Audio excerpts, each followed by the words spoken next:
Stay in the know and make your voice heard on different projects happening in your neighborhood and throughout Hillsborough County by visiting Hillsborough County's Engagement Hub, the online home for outreach and listening efforts. From parks and recreation projects to roadway improvement plans, your input plays an important role in shaping the future of Hillsborough County. So make your voice heard by visiting hcflgov.net/hcengage.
Good afternoon and welcome to the Wednesday, October 25th, 2025 Board of County Commissioners, a comprehensive plan amendment workshop. Before I hand things over to the Planning Commission, can the clerk give us a roll call to establish attendance?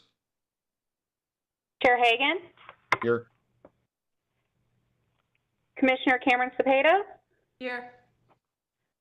Cohen. Here. Oh, wait, you say Cohen or Owen? Sorry. Cohen. Oh. Here. Kemp. Here. Myers. Here. Owen. Here. Wostel. Here.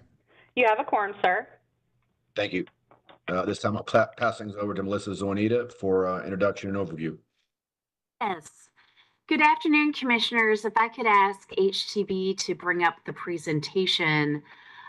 We're happy to be with you all again this afternoon to talk about the update of the future land use section of the comprehensive plan. And this is one of the final sections of the comprehensive plan to be updated.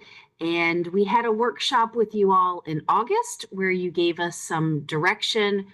We've had some additional community outreach since that time, and also now have as part of your packet all of the actual strike through underline of the updated section. Next slide, please. So as part of today's presentation, I'll give a brief overview of where we are so far, and then turn it over to Melissa Leinhart and Andrea Papandrew, who will walk through each of the goals, objectives, and policies. We're covering them broadly today because there's a lot of detail in here. And this is just the start of the next phase of the conversation. We will not be in front of you all for hearings on this until early in 2024, so that we have some additional time now that we have a draft for people to give us input over the next few months. Next slide, please. And we can jump to the next one. So why are we here? As you all are very aware, we have a lot of growth coming to Hillsborough County, over 350,000 more people, and over 100,000 more jobs by 2045. And state law requires that our comprehensive plan for a 20-year horizon. And so right now, our comprehensive plan has a horizon date of 2025, which is not 20 years from now, it's 2 years from now. So we definitely need to move forward with updating the comprehensive plan to make sure that we are responsibly planning for this growth and how we can have space and infrastructure to serve all of the new development. Next slide.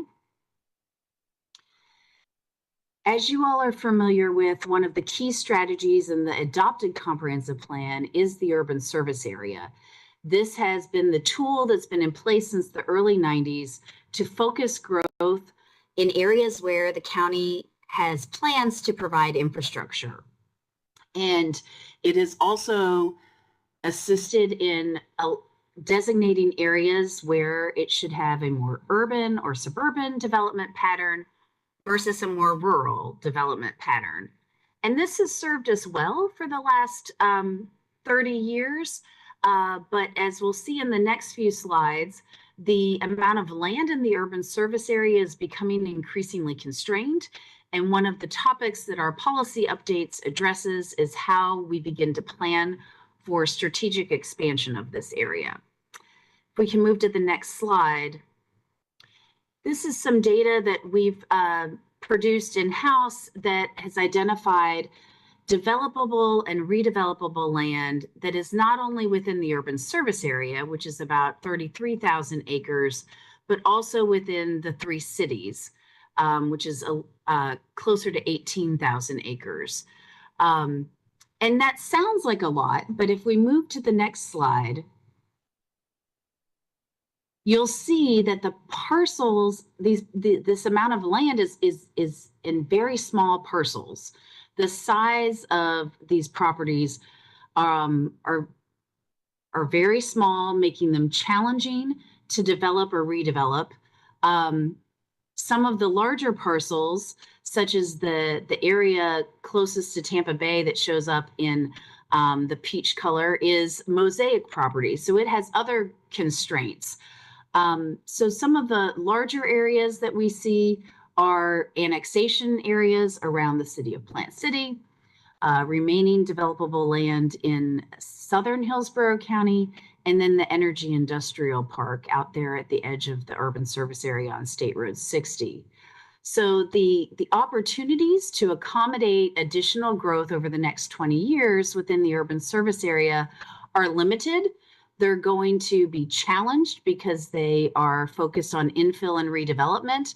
So a lot of our approach in this update has been to addressing how can we tackle this challenge by providing some incentives for infill and redevelopment within the urban service area to try to make that easier in the places where we want it to go. And how can we begin to strategically expand the urban service area? Next slide. So we have had a good amount of public outreach throughout this process. We've had a number of public meetings, both in person and virtual.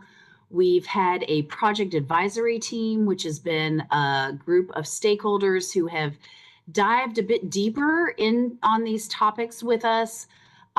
We've had an online survey. Excuse me.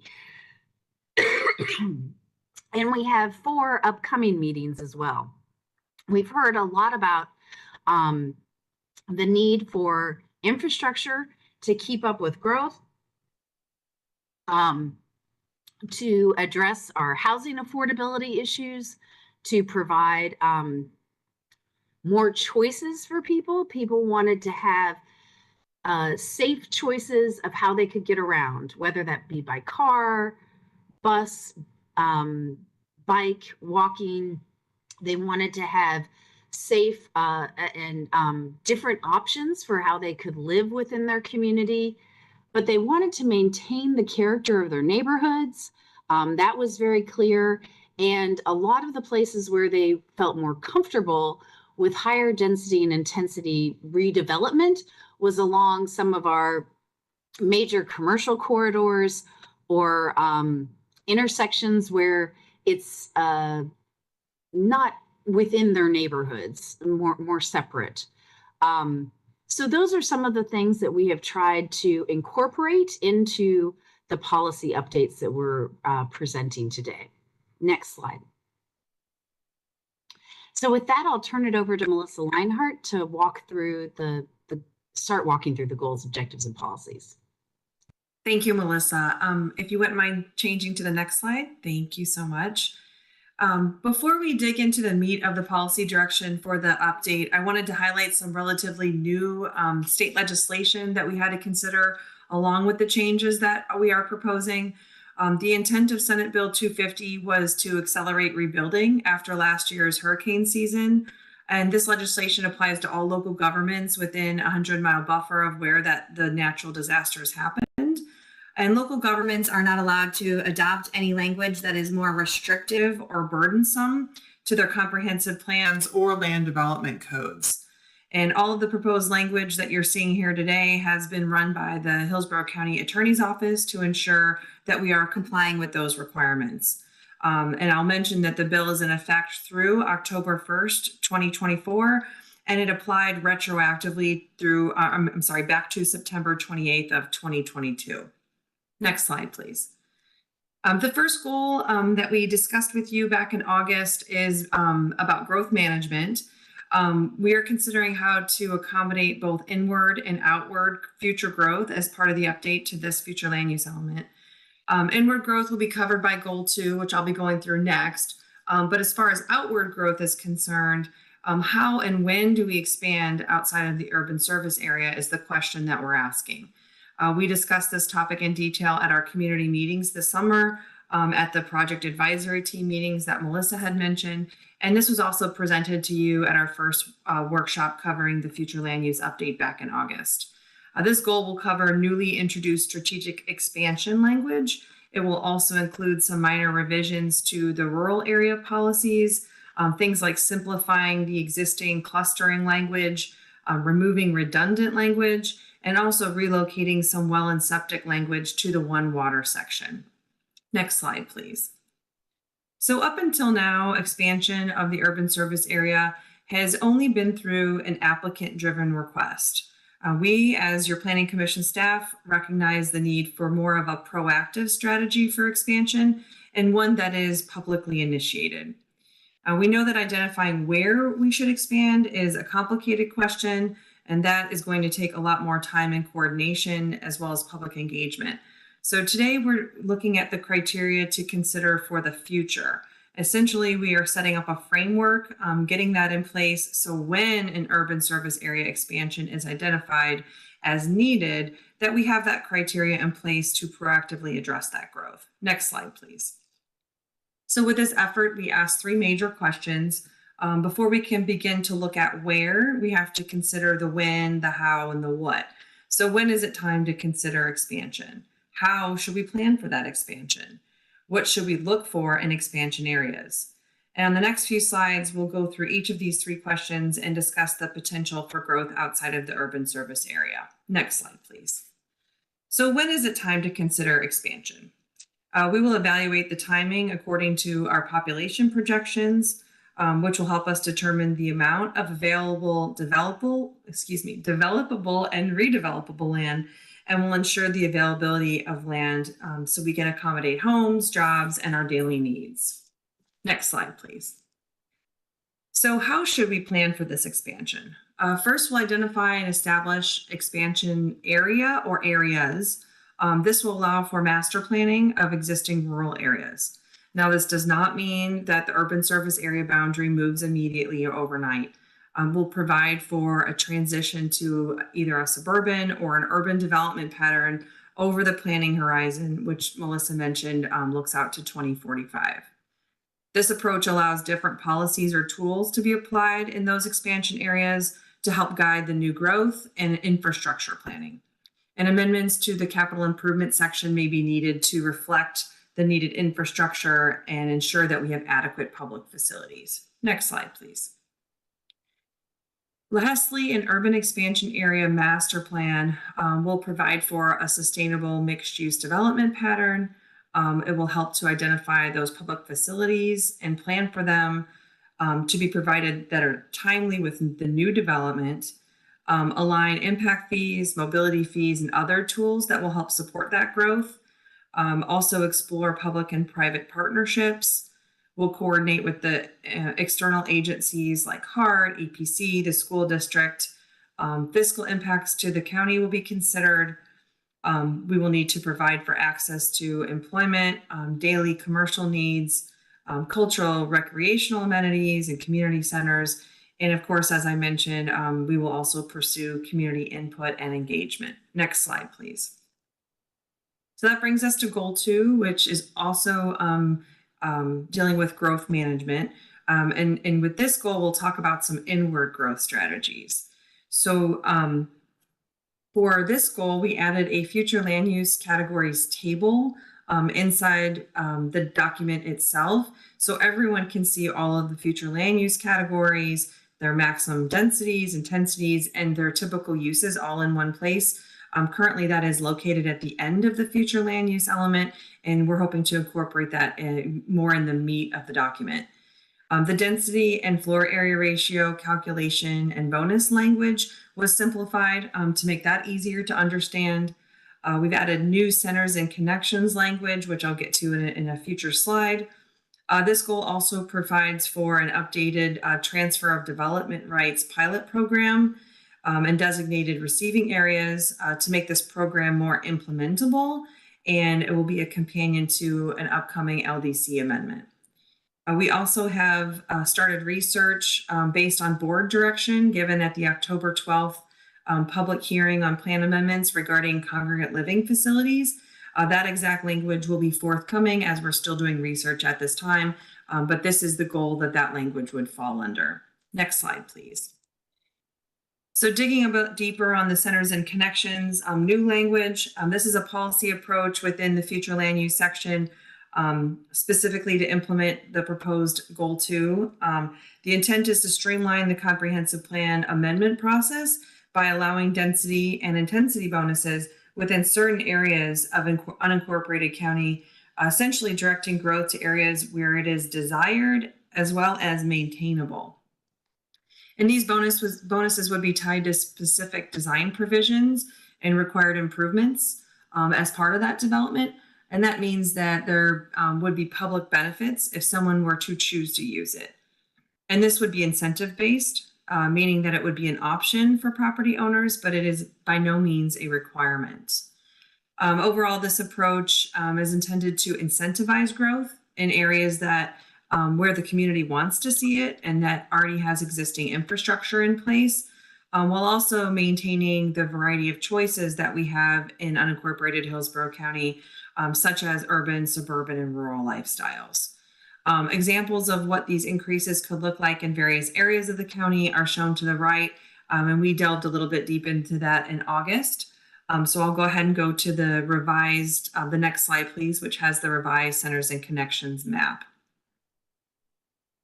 Next slide, please. Oh, you have it. No, I'm sorry. Stay on this slide. Sorry. There are many different things that were considered when developing this map, including places that support walkability, centers that are already designated for growth, as well as major intersections and activity centers. So this map was updated on feedback from the community since you have seen it last. We simplified applicable areas by removing some centers and connections in South County, removing a couple of centers in Brandon, and then also tightening the buffer around the connections to 1/8 of a mile and 1/4 around centers to make sure we're focusing on more desirable areas for the bonus and also not encroaching into the established single family neighborhoods. So trying to find that balance. We also added some centers to the university area, which had overwhelming positive feedback when we conducted our MetroQuest survey. Next slide, please. So goal 3 deals with community context. Only minor revisions were made under this goal. The compatibility and community planning section were combined and placed under this goal. There were also 3 policies that were moved from the economically disadvantaged group element under this goal. And there were also minor revisions to the cultural and historic preservation sections. And those reflect current programming in consultation with Hillsborough County staff. Next slide, please. Goal 4 focuses on development. Clarifications were made to the mixed use and land use suitability language based on observations that were made during consistency reviews for rezonings. For instance, we added clarifying language about what types of uses qualify for a mix of use when it is required. Previously, or I guess you would say currently with the adopted language, this policy was silent on what types of uses meet that requirement. We also updated the transit-oriented development section, or TOD, which I'll get into on the next slide. We also updated the commercial locational criteria section, which I'll go through as well. And then lastly, we updated the airports and ports section in consultation with Tampa International and port staff. Next slide, please. So for this one, we're going to focus on transit-oriented development. This is basically an initiative that focuses growth specifically around fixed guideway transit routes, such as bus rapid transit, streetcar lines, ferry stations. This often overlaps with our major corridors and centers. It encourages mobility options, more affordable homes, and also a mixed-use development pattern. Fowler Avenue continues to be studied as a possible facility enhancement that may utilize the proposed policy in the future. Overall, it's good to remember that this idea connects people to opportunities. It's also important to note that this is existing policy language in the plan that is really being clarified and refined. Next slide, please. The commercial locational criteria language, or CLC, it may sound familiar to you because we've talked about it a lot over the last year and a half. Based on board direction, it was folded into this overall future land use update. The changes proposed before you on the screen are more limited in nature than originally proposed, and that is due to the Senate Bill 250 language that I had gone through in the first slide that I presented. So some major revisions that are being proposed for CLC for this update, including the neighborhood mixed use 6 new future land use category. This category would allow for an increase in density, but it also would not allow for more intensive uses like industrial or more intensive commercial developments. We saw this as something that was missing with the current list of our future land use categories. We're also proposing to add the context classification map to evaluate appropriate intersections for non-residential development. This map is currently adopted as part of the mobility section of the comprehensive plan. And it's a map that marries both transportation and land use considerations. Originally, it was proposed as part of the update to CLC to replace the current map that we use, which is quite outdated, but unfortunately we cannot remove it at this time. That's the 2040 cost affordable map. But based on input regarding Senate Bill 250, we'll be keeping the cost affordable map in the language and then adding the context classification map, which will allow for additional intersections to be considered for neighborhood commercial development. And I'd like to emphasize that word, consider. While we're opening up additional opportunities for commercial, any rezoning applications would still be subject to, the compatibility, community plan policies, and other policy direction in the comprehensive plan today.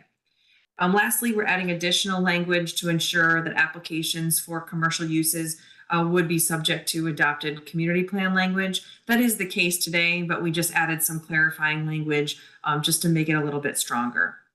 With that, I will turn it over to Andrea Happendrew, who will go over the final goals 5 through 8. Thank you. Thank you, Melissa. Next slide, please. Okay, so goal 5 is the agriculture section. Staff did receive feedback from the Agricultural Economic Development Council, the Farm Bureau, and the Soil and Water Conservation District when revising this language. This goal will continue to focus on the promotion of agriculture with minor revisions to reflect our current programs. There will be no changes to the planned village policies, the adoption childcare community policies, or the planned environmental community 1/2 policies. Next goal, please. Or next slide, please. Goal 6 is the built environment goal. So this is going to include the majority of our existing design-related policies. So those design-related policies contain a variety of topics, including our urban and suburban and rural form, our mixed use and commercial character, and our transportation and landscape design. So we are proposing minor edits to include clarifying and simplifying the language and the removal of any duplicative policies. So these are policies already addressed in other sections of our comp plan or in other goals of the proposed future land use section. Next slide, please. So goal 7 is our balance with our natural resources. So we've made minor revisions to reflect our current programs and remove any duplicative policies. We are proposing to retain our working waterfront language, so that's existing policy direction on retaining and expanding our recreational and commercial working waterfront uses. We are proposing additional language on transmitting plan amendments to the Port of Tampa Bay. This has been added based on feedback received from the Port of Tampa Bay staff.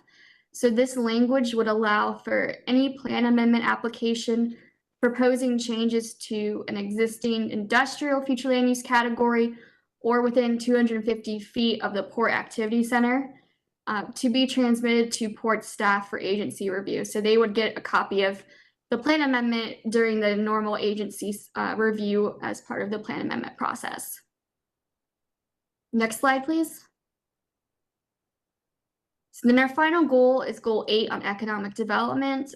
Staff have worked with our economic development county staff to make some minor revisions to reflect current programs and terminology. We've added a couple policies to protect and encourage our office and industrial land uses. And we're also removing the Interstate 75 policy section as it is outdated language. So some of these policies are already duplicative of other future land use element or mobility policies. However, staff is retaining some of the policies, such as the ones on the affordable housing within mixed-use developments. We're just moving them to other goals within the future land use element. Next slide, please. Next slide, thank you. So we're gonna have 2 more community meetings in November, one in person, one virtual. We'll be going over the proposed language changes that we've been presenting to you today. We do have this draft website language on our project website, and we've been sending out emails to let our residents that have signed up to be kept in the loop that the language is available. We're also doing 2 additional project advisory team meetings in November as well.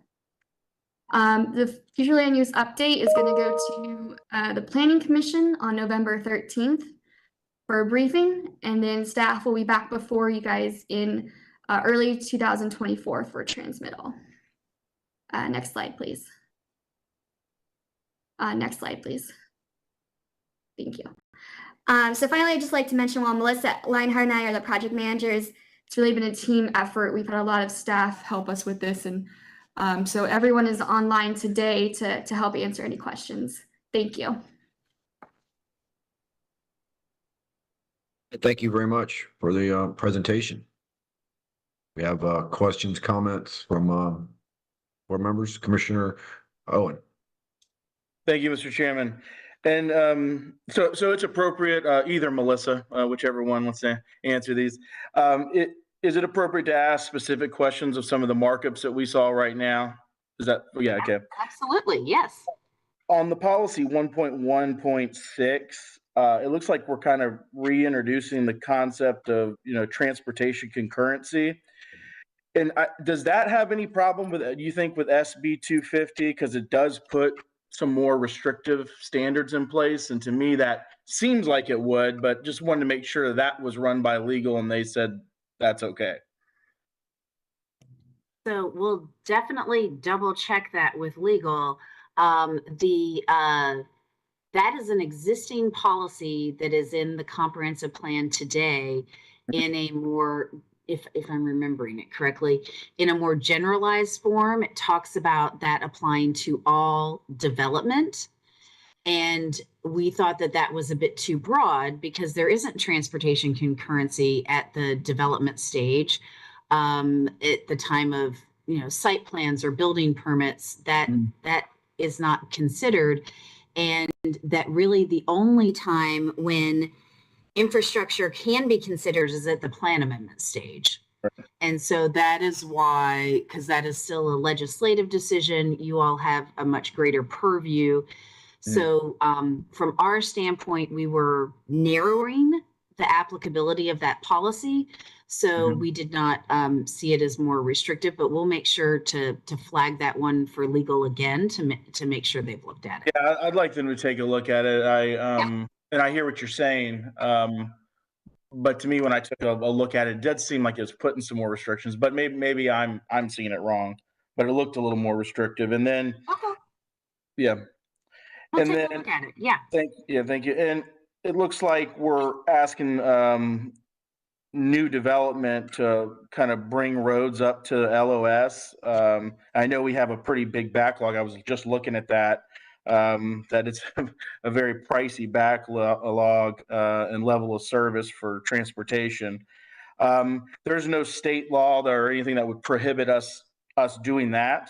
Because it seems to me, again, like we're putting restrictions on. I just want to be sure that we're not, violating state law on that.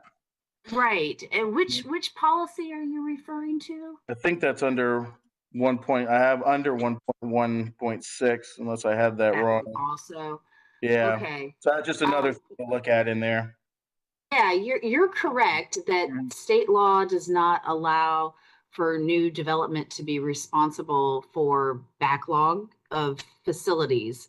Our intention in that policy was to be setting a standard for review of comprehensive plan amendments as a way to identify if you're considering increase in density or intensity is there adequate infrastructure to serve that in the area? So if that's not reading clearly or is looking like it would conflict with state law, we'll work on. If it's to bring it to acceptable LOS and we're way behind, right? That seems to me like we're asking them to catch it up to acceptable, whatever that term would mean. So to me, that just kind of threw up a red flag for us to check on. And then last, on policy 1.1.11, what does full cost of recovery mean? I just didn't really understand what it meant.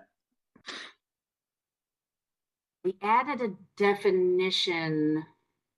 I'm not sure what, I may have to get back to you on the exact new definition because we created a definition. The full cost of recovery. I just didn't know what it is and how we track it and how we quantify that. So that was another question that I had. If you could just get back to me on that. Absolutely. And then on the expansion,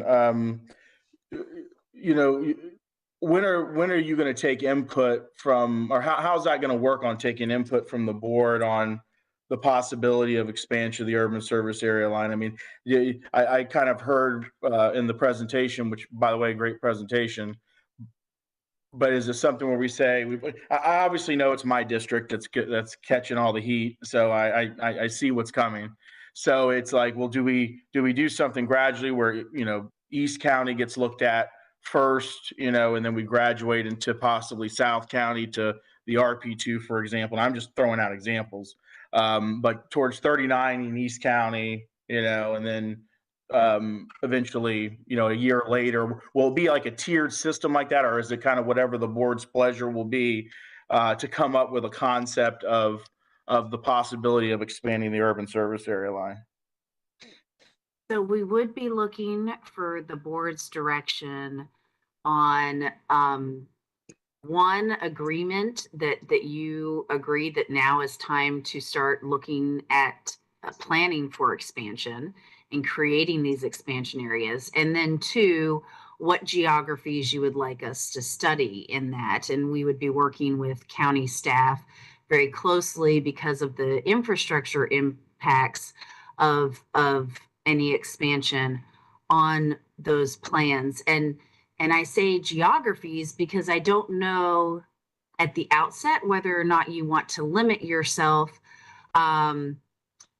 because certainly we need to get community input, and we need to, and we may run into environmental constraints or other constraints if we just said, we've talked for more than a decade now about the I-4 corridor, for example. Yeah. That seems like a logical place to start. Absolutely. Yeah. Yeah. But, to your point, do we want to broaden that to look, more broadly between Brandon, Dover, and Plant City, so that we have a large enough area to ensure that we identify enough land to accommodate that additional population and growth. So yes, through this process, if the board could give us that direction as we conclude this, we would be able to start working on those studies. Okay, great. And just lastly, if you could just check on the, as we possibly look to expand the urban service area line, what impact does that have with the Live Local Act? If you guys could just get back to us on that and make sure that the board has a clear understanding on that. And that's all I have. Absolutely. Yeah. Melissa, go ahead, if you don't mind, I just wanted to add that we have the proposed definition for full cost recovery. Okay. It's when revenues fully cover the total expenses incurred for a project. Okay. And we can share those proposed definitions with you as well. And do you know how we track or quantify that? Like, how does that? I do not. That would be something we need to look into further. Okay. Yeah. I saw that and I didn't understand what it meant, and or even could figure out how you even quantify or track that. So So yeah, if you could get back to me on that, because I just really want to understand it. I don't really, even giving me the definition, I'm still struggling with it. So Sure. okay, thank you all. Mhm. All right. Mr. Wostel. Thank you, Mr. Chair. Can we define and identify where the centers and connections kind of frame? I still have issues even with the map. I'd love to. You said that you made some alterations, so I'm gonna get a side by side. If one of you could email me the before and after, and how you identified those changes and where this frame of mind even came from. Sure. The idea for the concept was to try to incentivize redevelopment and infill in areas that the community plans and other documents guided us to that, in Brandon or in the university area, they had already said they wanted to see additional growth in certain areas. And we took a look at that and where there was infrastructure in terms of, transit and other options for people to get around, where there were already existing higher density and intensity land use categories, and tried to identify places where we thought we could incentivize additional growth within the urban service area. We absolutely can send you the before and after of the two maps compared to what was shared with the public in the survey. We got a lot of input, particularly from folks in Southern Hillsborough County, that they were not interested in additional growth. I think they're feeling enough from the growth that's already planned in that area. And there were a couple other areas that were more predominantly residential areas, single family, that we pulled back the centers from. We also, as Ms. Leinhart said, narrowed the radius around the centers to a smaller distance so that they have less applicability. I noticed Big Bend was still on there, so I'm still trying to, like, you pointed out the people in South County, which I've obviously heard a lot from, and I've talked to them a lot, and their eyes kind of open up in a sense of reality to the fact that they were essentially misled for the past 4 years, in my opinion, which was we're gonna fight urban sprawl, which was a nice gaslighting term that was used a lot for them down there. But what in reality that translated to for those folks was they combated single family homes down there. Absolutely. They crushed that, the advocates for combating sprawl. But what they did is shoved a ton of density apartments in those same areas, which is a far worse outcome for the folks that live down there. So I'm trying to figure out how we unwind that horrible outcome. Well, we can't unwind the outcome, but rather change trajectory to the fact of I appreciate the fact that in USF, if they want to go to R20 to R35, I'm fully supportive of that. And if they want to fight for more walkability and bikeability, where you have those folks that are going to be going to the school and to those job centers, I think that makes sense. But I still, I think I'm almost frankly getting exhausted saying it over the past year. It seems like we, as I read through it more intensely last night, it seems like we're still on the mindset of a global perspective of outside of those few rural agricultural changes that we're working on, which I'm extremely thankful for. Thank you for hearing those guys out and getting their feedback.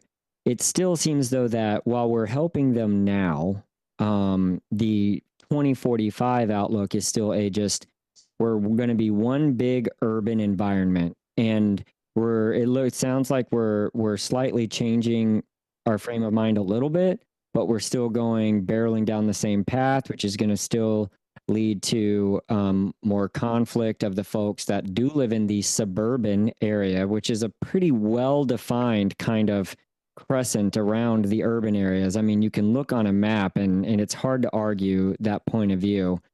We could fight for density where it makes sense. I did see the little bullet point that says that this bill, that we can't argue for restructuring the density bonuses.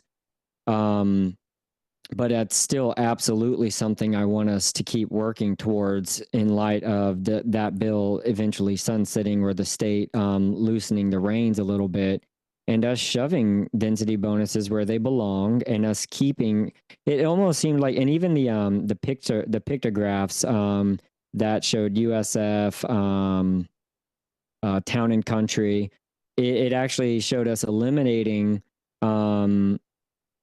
single family homes to townhomes, which I understand it's a townhome can still be considered single family home in terms of mortgages and things like that, but in perspective, it's a higher density. I didn't see anything that showed our planning for future single family home communities. And it's almost like we're not going to allow those anymore. It's almost like we're just only, even as we grow, I would like us to, while we grow out, that any growth area, no density bonuses basically, or ones that just don't make sense. Those can be single family home communities, which is where they belong. And any of the density bonuses, R12, or if R9 can be an apartment, I don't know, there's debate on that. R12 and up, those go much tighter, closer to the urban area, and you build the density where it should go.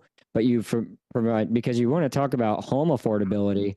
Well, the federal government since the 1930s has been spending just an unquantifiable amount of money for affordable housing, and they've done nothing but make homes more affordable. So the more that we choke inventory for single family homes on the market, the worse the prices are going to be. I mean, it seems like we have a single focus point of view that we can't move away from, which is that we are just going to promote density and growing upwards instead of having the growth outwards is eventually going to come. And so it seems like if we planned now, since they already are so, if centers and connections means we're going to make sure that there is a grocery store as a nexus for that community, I'm fine with that. But if it means like you believe that you're going to create these little pockets where people are going to live, work, and play all around 1,100 square miles, I just think that that's out of touch with reality of what is going to actually happen. People are going to live where they want to live, and people are going to work where they can get hired. We can't say, hey, these homes are only for people that are going to work here, and we can't guarantee that even a large percentage of that is going to be the actual outcome. It's almost like we believe, like what I read going into it is that it's almost like we're taking the position of some type of gods over the future of this community, where we're going to declare that this pocket is going to be, you're going to live there and you're going to work there and you're going to play there and you're not allowed to leave there. And that's just not what's going to happen. I'm all for including heart in these conversations, and no one, I would argue, is fighting more to help revive heart from what's happened to it the past 3 years than myself. And so having a conversation of how they're going to service the growth of expanding the urban service area is just it's just difficult to, when I can't even get some short rotators from Ruskin to Waimama right now. I've been begging for it because I think it was neat, and they just simply can't do it. It's out of the wheelhouse. It's out of the conversation for them to think outside of the city of Tampa right now, frankly.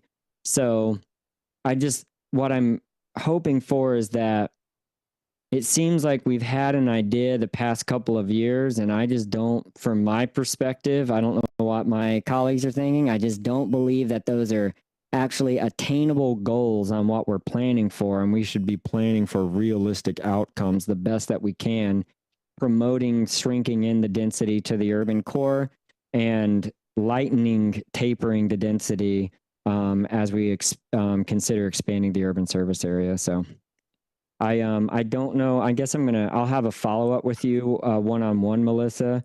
So I don't hijack this whole meeting, but for me personally, I don't think that we're going in the direction that I was hoping as we got here. I had to see where we were, and I just don't think that for me that we're there yet. So I'll yield the floor, Mr. Chair. Thank you. Commissioner Myers? Thank you, Mr. Chair. Good evening, good afternoon. I just want to bring up, and Commissioner Owen touched on one, and expanding the urban service areas to tie into the Local Live Act. But my second main question is, I raised this with staff yesterday during my briefing, because we look at everything at 2045, and one is, as we are planning to update the plan every 5 to 7 years, you mentioned the fact that our growth is 350,000 more people and 107,000 more jobs. So waiting that long, that is a long time. So if you can consider to implement in the 5 to 7 years, we will get good data and information. Thank you. That's it. Thank you. Commissioner Kemp?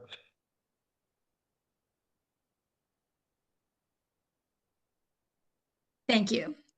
I just want to say, I know you all have worked on this for a long time, and it's good. I was especially glad to get the industrial, as I had told you before, get a new category that lets retail and community, neighborhood, commercial have a place without necessarily. We've had communities come in who wanted that, but they were afraid of the industrial part of it that was in there. And I think it's good that we offer something else for developers to pick and choose from. And I've been very much in tapering off as we move outside the urban service area. It happens to be called the urban service area, but I'd agree it's really the suburban service area, because we have the urban, the suburban, and then the rural. And you just have to look within it. There's some places that are quite urban in their densities and others that are not. But also, just in the last few years, I don't know of any density bonuses that we passed, honestly, that haven't been there. I've learned about them since I've been on, but that we passed during my time on the commission. I could be wrong about that, but I'm not really familiar with those. And I just would like to say that the problem with HART, it isn't out of their wheelhouse. Most of their service is more of their services within the city, but almost every single route also goes into the unincorporated areas. But it is a matter of dollars, not having as the most underfunded transit system in the nation, bar none, for a metro area this size. It's desperately in need of dollars. It has more riders, it has everything, and we have to keep cutting service because we don't have the dollars to support the system. So that's the way we can do to get changes, is to get more funding for HART so that they can do the kind of service that I would also love to see. Finally, I just want to say this. So I keep looking at one big part of land that's in the urban service area that isn't just little pieces of acreage or anything. And that's the I guess it's still called the energy park, but it's not. I mean, it's 3,000 acres sitting out there way outside of what would be any kind of urban service line if it just went around. As I said, I felt like it was passed under pretense when they did it, with supposed to have two kinds of energy in it years ago. It's 3,000 pretty much undeveloped acres sitting out there. I don't know how much of it is unbuildable. I get the sense it's a very small part of it, but that could certainly, I would certainly like to understand a little bit more of that in the calculations when I think about it in the conversation. I'm just interested in seeing, where we go. And I guess it's coming to the commission, but I don't want to forget that there is this massive part of land. And also in the last 4 years, even, tons have been developed that they've been on the books for years and years, that, the commission, current commissions have had little or nothing to do with. I mean, there's 1,200 homes being built, I guess, up near the border of Pasco now, that were, just been on there for a long time. The development up at Keystone, there's lots of things like that. And they're big, they're more than 100 homes, but that's 1,200 up there, single family homes. And yes, the market will decide what they want to build. And, if a builder wants to build a multifamily, they also can be looking at where to site that and what to do. But I think this has been a good shot at this. It's interesting to hear and good to hear the feedback from people. I'm sure we'll hear more of that, but I think this is a good job. Thank you. I've just got one question or comment, I guess. And Commissioner Myers alluded to this about the projections for 350,000 people by 2045. And then she suggested maybe perhaps an update every 5 to 7 years. I know the state law requires a 20-year horizon, but is there a state law that requires a 10-year horizon? I don't know why I thought that for some reason. Yes, it requires both a 10-year horizon and now a 20-year horizon. Because if we're looking out to 2045, we will be within that 20 years in 2025. We're going to have to look at an update again, probably sooner than 5 to 7 years, to maintain that 20-year horizon being there. Okay, so how are we reflecting a 10-year horizon? I'm not following you. Oh, okay. Yes. We do have that data as well. So yeah, we can make sure to provide that. Okay. Great. Any other comments that you have, Melissa, from the feedback you got today? I do not. I really appreciate all of the comments and feedback.